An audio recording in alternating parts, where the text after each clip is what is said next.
Hello friends, स्वागत है आप सभी का हमारे YouTube channel UK triple S C with N K पर। तो फ्रेंड्स, आज आपको मैं यहाँ पर कराऊंगा चंद्रवंश, जिसमें मैं आपको यहाँ पर कुल 40 प्रश्न कराऊंगा चंद्रवंश के। ठीक है, तो ये हमारे जो चंद्रवंश चलेगा पार्ट में चंद्रवंश में आपको कराऊंगा।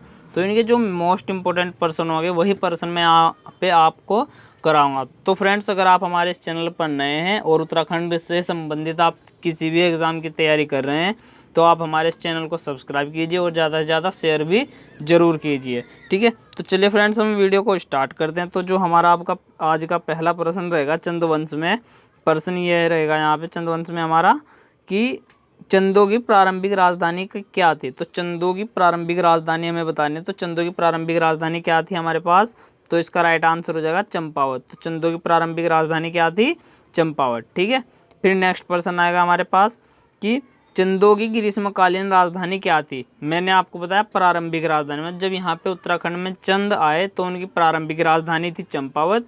फिर आएगा हमारा कि चंदों की ग्रीष्मकालीन राजधानी, तो ग्रीष्मकालीन राजधानी कौन सी थी, वो हमारे पास बिनसर। तो इनकी जो ग्रीष्मकालीन राजधानी थी बिनसर ग्रीष्मकालीन राजधानी रही है। तो फ्रेंड्स, इसी तरीके से हम यहाँ पे प्रश्नों को पढ़ते जाएंगे और यहाँ पर उनके आंसर मैं आपको यहाँ पर बताता रहूँगा। ठीक है, तो बिनसर। फिर नेक्स्ट प्रश्न आएगा हमारे पास, तो आपको ये दो प्रश्न के उत्तर भी समझ में आ गए होंगे। तो चंदों की प्रारंभिक राजधानी चंपावत थी और ग्रीष्मकालीन राजधानी बिनसर। फिर आएगा हमारा नेक्स्ट प्रश्न, क्वेश्चन नंबर 3 कि चंदों की कुल देवी का क्या नाम था। चंदों की कुल देवी मोस्ट इंपॉर्टेंट पर्सन है। तो चंदों की कुल देवी का क्या नाम था, नंदा देवी। तो इनकी जो कुल देवी थी वो कौन थी, नंदा देवी। और अगर मैं आपसे बात करूं कि नंदा देवी, तो नंदा देवी पर्वत कहाँ पर स्थित है। नंदा देवी पर्वत हमारे पास चमोली जनपद में स्थित है। ठीक है, तो कहाँ पर स्थित है, नंदा देवी पर्वत चमोली जनपद में स्थित है। फिर नेक्स्ट प्रश्न आएगा कि कत्यूरी वंश के पश्चात कुमाऊं में किस वंश का शासन हुआ। तो कत्यूरी वंश के पश्चात, पश्चात मतलब बाद में, तो कत्यूरी वंश के पश्चात कुमाऊं में किस वंश का शासन हुआ। तो किस वंश का शासन हुआ था, तो हम यहाँ पर चंद्रवंश का शासन हुआ था। तो किस वंश का हुआ था, चंद्रवंश का शासन हुआ था। फिर नेक्स्ट प्रश्न आएगा कि चंद्रवंश का संस्थापक कौन था। तो चंद्रवंश का संस्थापक कौन था यहाँ पर, सोमचंद। तो चंद्रवंश के संस्थापक सोमचंद थे और ये किसके अनुसार माने गए हैं, एटकिंसन के अनुसार इनको चंद्रवंश का संस्थापक माना जाता है। किनके अनुसार, एटकिंसन के अनुसार। अगर मैं यहाँ पे बात करूँ, फिर यहाँ पे कुछ जागरों के द्वारा भी मान लेते हैं, लोक गाथाओं के अनुसार भी मानते हैं। तो यहाँ पर थोरचंद को भी बताया जाता है, लेकिन यहाँ पे क्या, थोरचंद चंद्रवंश के 23वें राजा हैं। तो हम यहाँ पर कंफ्यूज भी हो सकते हैं कि ये तो हमारे पास 23वें क्रम के, तो मतलब सीधा एक से वो कहाँ पर चले गए, कहाँ पे बताते हैं वो राजा को 23वें क्रम का राजा बताएं, और पहले क्रम के राजा कौन रहे, सोमचंद। तो हम एटकिंसन के अनुसार सोमचंद को मानेंगे। ठीक है, फिर नेक्स्ट प्रश्न आएगा हमारे पास कि सोमचंद के आगमन के समय कुमाऊं में किस कत्यूरी नरेश का आधिपत्य था। तो सोमचंद के आगमन के समय कुमाऊं में किस कत्यूरी नरेश का आधिपत्य था। तो इसका जो राइट आंसर है ब्रहादेव या ब्रह्मदेव भी इसको कहा गया है। ब्रहादेव, ब्रह्मदेव, जागरों में ब्रह्मदेव, विरमदेव आदि नामों से इसे जाना गया है। ठीक है, फिर हमारे पास नेक्स्ट प्रश्न है कि सोमचंद ने सर्वप्रथम कितने किलेदार नियुक्त किए थे। तो सोमचंद ने सर्वप्रथम कितने किलेदार नियुक्त किए थे, जब सोमचंद ने यहाँ पर अपना शासन चलाया तो कितने किलेदार नियुक्त किए थे, 4 किलेदार नियुक्त किए थे, जिन्हें क्या कहा गया है, एक शब्द में चाराल या 4 बूढ़ा, चाराल और 4 बूढ़ा भी कहा गया है। और वो कौन कौन से थे, जैसे कि 4 थे हमारा, जो ये मान लो ये किले हो गए, हमारे पास किला हो गया ये। तो यहाँ पे कारगी, बोरा, तड़ागी और चौधरी, कारगी, बोरा, तड़ागी, चौधरी, तो 4 किलेदार नियुक्त किए थे अलग अलग दिशाओं के लिए। कारगी, बोरा, तड़ागी, चौधरी उन्होंने यहाँ पर नियुक्त किए थे। तो हमें ये भी याद रखना है। तो उनके जो चारों के चारों किलेदार थे, पूर्व में कौन था, पश्चिम में कौन था, तो इस तरीके से हमें उनको याद रखना है। ठीक है, तो हमारे पूर्व में इधर पूर्व हो जाएगा, इधर पश्चिम हो जाएगा, ऊपर उत्तर और नीचे दक्षिण। तो इस तरीके से हमें इनको याद भी रखना है। इस तरीके से एक पर्सन भी पूछ लिए जाते हैं। ठीक है, तो पूछ लिया जाएगा कि सोमचंद ने 4 किलेदार नियुक्त किए थे, तो पूर्व में कौन से किलेदार नियुक्त किए थे, किस नाम से नियुक्त किए थे। तो हमारे पास पर्सनों के आंसर भी होने चाहिए। ठीक है, फिर नेक्स्ट पर्सन आएगा हमारे पास कि सोमचंद किन के अनुसार चंद वंश का संस्थापक माने जाते हैं। तो किन के अनुसार माने जाते हैं, मैंने अभी आपको बताया एटकिंसन के अनुसार जो है यहाँ पर चंद वंश का संस्थापक माने जाते हैं। तो आपको ये भी प्रश्न समझ में आ गया होगा। फिर नेक्स्ट प्रश्न कि सोमचंद के सेनापति का क्या नाम था। तो सोमचंद के सेनापति का हमें नाम बताना है। तो सोमचंद के सेनापति का क्या नाम था यहाँ पर, सॉरी ये हमारा जो 9th प्रश्न रहेगा, 9th प्रश्न कि किनके अनुसार सोमचंद को कुमाऊं में बोरा जाति के लोगों ने बुलाया था। तो किनके अनुसार सोमचंद को कुमाऊं में बोरा जाति के लोगों ने बुलाया था। तो किनके अनुसार बुलाया था, फ्रेजर के अनुसार। तो किनके अनुसार बुलाया था, फ्रेजर के अनुसार बुलाया था। तो इनकी एक पुस्तक भी है, ठीक है, फ्रेजर के अनुसार बुलाया था, ठीक है। फिर नेक्स्ट प्रश्न आया कि सोमचंद के सेनापति का क्या नाम था। तो सोमचंद के सेनापति का क्या नाम था, कालू तड़ागी। तो कालू तड़ागी सोमचंद के सेनापति का नाम था, ठीक है। तो आपको ये भी समझ में आ गया होगा। फिर नेक्स्ट प्रश्न आया कि किस चंद शासक के चीन से रेशम मंगवाया था। किस चंद शासक ने चीन से रेशम मंगवाया था। तो किसने मंगवाया था, इंद्रचंद ने। तो इंद्रचंद जो है यहाँ पर उत्तराखंड में अपना किसका व्यापार करता है, ये रेशम का व्यापार करता है, ठीक है। तो इसने कहाँ पर मंगाया, तिब्बत में। और तिब्बत से कहाँ पर, तिब्बत से इसने कहाँ पर मंगाया था, उत्तराखंड में मंगाया था। तो हमारे पास जो इसका राइट आंसर हो जाएगा इंद्रचंद हो जाएगा। फिर नेक्स्ट प्रश्न आएगा कि पक्षी आखेट कला पर सैनिक शास्त्र ग्रंथ की रचना किस चंद शासक ने की थी। मोस्ट इंपोर्टेंट प्रश्न कि पक्षी आखेट कला पर सैनिक शास्त्र ग्रंथ की रचना किस चंद शासक ने की थी। तो इसका जो राइट आंसर हो जाएगा हमारे पास रूपचंद। तो इसका जो राइट आंसर हो जाएगा रूपचंद ने यहाँ पर की थी। फिर नेक्स्ट प्रश्न आएगा हमारे पास, अशोक चल्ल का आक्रमण 1191 ईस्वी में किसके समय में हुआ था। तो अशोक चल्ल का आक्रमण उत्तराखंड पर 1191 ईस्वी में किसके समय में हुआ था। तो ये हुआ था नानकी चंद के समय में। किसके समय में हुआ था, नानकी चंद के समय में हुआ था, ठीक है। तो नानकी चंद इसका राइट आंसर हो जाएगा। फिर नेक्स्ट प्रश्न आएगा हमारे पास, चंपावत के बालेश्वर मंदिर का निर्माण किसने करवाया। तो चंपावत के बालेश्वर मंदिर का जो निर्माण था किसने करवाया था, ये थोरचंद ने कराया था। तो किसने कराया था, थोरचंद ने चंपावत के बालेश्वर मंदिर का यहाँ पर निर्माण करवाया। तो आपको ये भी क्लियर हो गया होगा। फिर नेक्स्ट प्रश्न कि किस चंद शासक ने मेहरा व फ्रत्याल लोगों को अपने यहाँ काम पर रखा था। तो किस चंद शासक ने रखा, तो ये आपको काफ़ी बार प्रश्न देखने के लिए भी मिला होगा। तो किस चंद शासक ने रखा था, सोमचंद ने रखा था। किसने रखा था, सोमचंद ने इन्हें रखा था। मेहरा, यहाँ पे मेहरा और फ्रत्याल, मेहरा क्या मंत्रियों को और फ्रत्याल सेनापति को कहा गया है। तो सोमचंद के समय में मेहरा मंत्रियों को और फ्रत्याल सेनापति को कहा गया है, ठीक है। तो आप इनको भी अपनी नोटबुक में नोट जरूर कीजिएगा। फिर नेक्स्ट प्रश्न आएगा हमारे पास, वीणाचंद जो एक विलासी राजा था के समय खसों ने कुमाऊं पर 200 वर्षों तक शासन किया। इस बीच कितने खस राजाओं ने राज किया, मतलब इस बीच जो यहाँ पे 200 वर्षों तक इन्होंने खसों ने राज किया, 200 वर्षों तक यहाँ पर लगभग कितने खस राजा आए जिन्होंने यहाँ पर उत्तराखंड पर राज किया। तो कितने आए, लगभग 15 राजा आए थे, ठीक है। तो 15 राजा यहाँ का इसका राइट आंसर हो जाएगा 15। फिर यहाँ पर नेक्स्ट प्रश्न है, गढ़सारी ताम्रपत्र किससे संबंधित है। तो गढ़सारी ताम्रपत्र किससे संबंधित है, हमारे पास थोरचंद से। तो गढ़सारी जो ताम्रपत्र है थोरचंद से संबंधित ताम्रपत्र है, ठीक है। तो आपको ये समझ में आ गया होगा। फिर नेक्स्ट प्रश्न आएगा कि चंद वंश में वह पहला शासक जिसका अभिलेख प्राप्त हुआ। तो चंद वंश में पहला शासक जिसका अभिलेख प्राप्त हुआ, तो किसका हुआ था ये हमारे पास, अभय चंद का।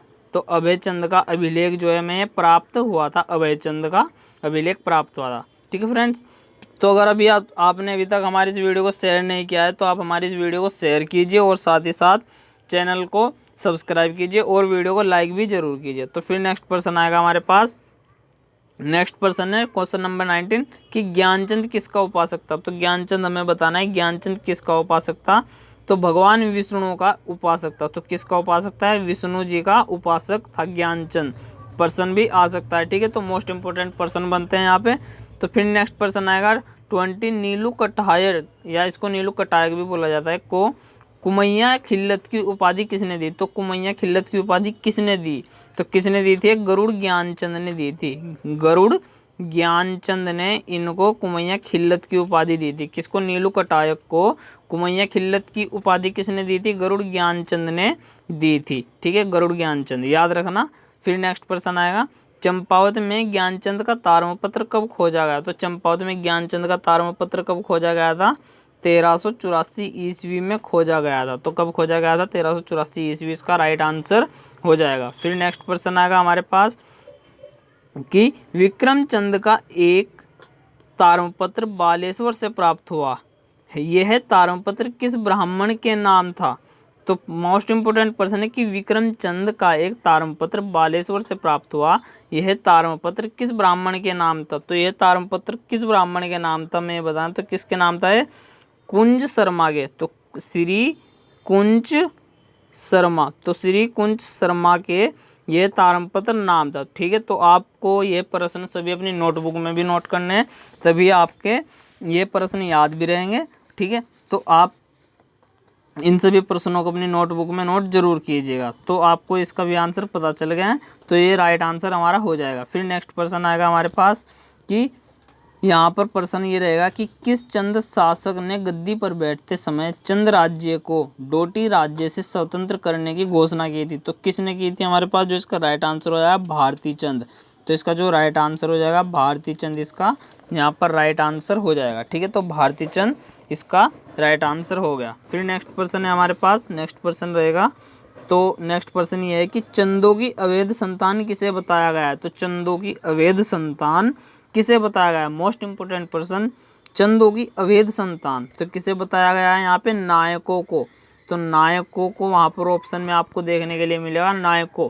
तो चंदों की अवैध संतान किसे बताया गया है? यहाँ पे नायकों को चंदों की अवैध संतान बताया गया है। फिर नेक्स्ट प्रश्न आएगा, कुमाऊं की प्रसिद्ध वीरांगना जिसका क्या था? भागा धोन्यान के साथ भारती चंद के द्वंद्व युद्ध का उल्लेख मिलता है। तो द्वंद्व युद्ध का उल्लेख मिलता है तो कहाँ से मिलता है? तो कुमाऊं की प्रसिद्ध वीरांगना जो भागा धोन्यान के साथ भारती चंद के द्वंद्व युद्ध का उल्लेख मिलेगा, तो उल्लेख कहाँ से मिलेगा हमें? जागरों से।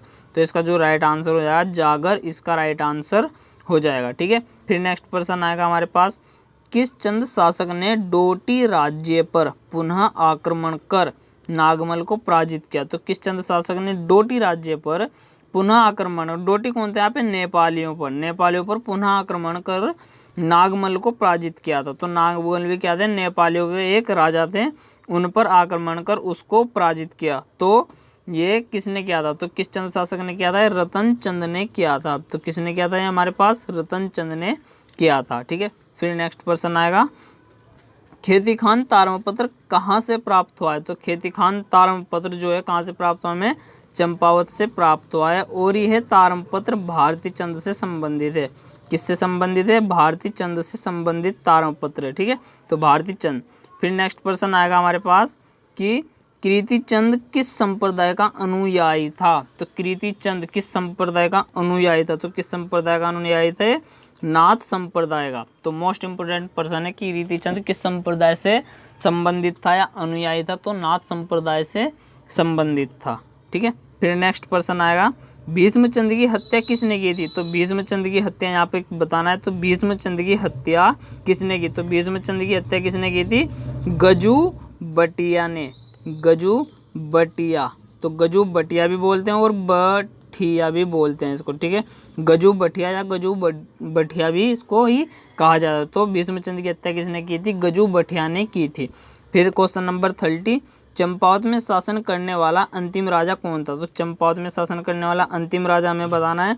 तो चंपावत में शासन करने वाला अंतिम राजा कौन था? वो हमारे पास था भीष्मचंद। तो चंपावत में शासन करने वाला अंतिम राजा भीष्मचंद, इसका राइट आंसर हो जाएगा।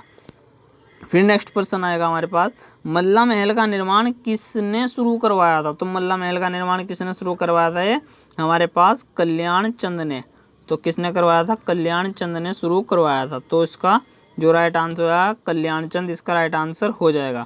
फिर नेक्स्ट प्रश्न कि रुद्रचंद किसके समकालीन था? तो रुद्रचंद हमें बताना, रुद्रचंद किसके समकालीन था? ये एक अकबर के, तो मुगल बादशाह अकबर के समकालीन था।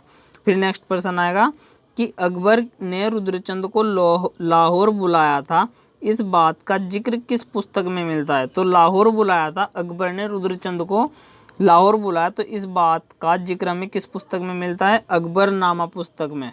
क्योंकि अकबर के समय की बात है तो अकबरनामा पुस्तक में हमें यहाँ पे देखने को मिलेगा। और ये पुस्तक में कब मिलता है? 1588 में। ये पुस्तक कब प्रकाशित हुई थी? 1588 में हुई थी। ठीक है, फिर नेक्स्ट प्रश्न आएगा हमारे पास। नेक्स्ट प्रश्न है कि सिराजीत के उपलक्ष्य में 1590 में थल मतलब पिथौरागढ़ में शिव मंदिर किसने बनवाया था? तो किसने बनवाया था ये थल मंदिर? किसने बनवाया था? यहाँ पर रुद्रचंद ने बनवाया था। तो किसने बनवाया था? ये रुद्रचंद ने बनवाया। तो इसका जो राइट आंसर हो जाएगा रुद्रचंद हो जाएगा। फिर नेक्स्ट प्रश्न आएगा हमारे पास कि सिराजीत के उपलक्ष्य में 1590 में, तो मैंने आपको करा दिया क्वेश्चन नंबर 34। अब आएगा क्वेश्चन नंबर 35। आधुनिक रुद्रपुर नगर की स्थापना किसने की थी?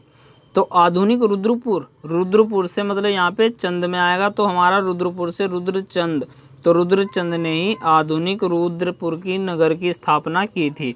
तो इसका जो राइट आंसर है रुद्रचंद हो जाएगा। फिर नेक्स्ट प्रश्न, ग्वालदम का युद्ध किनके मध्य हुआ? तो ग्वालदम का युद्ध हमें बताएं, ग्वालदम का युद्ध किन किन के मध्य हुआ था? तो ग्वालदम का युद्ध भी हमारे ग्वालदम भी बोलते हैं, बधानगढ़ भी इसको बोलते हैं। तो ग्वालदम और बधानगढ़, तो ग्वालदम और बधानगढ़ का युद्ध किन किन के मध्य हुआ था?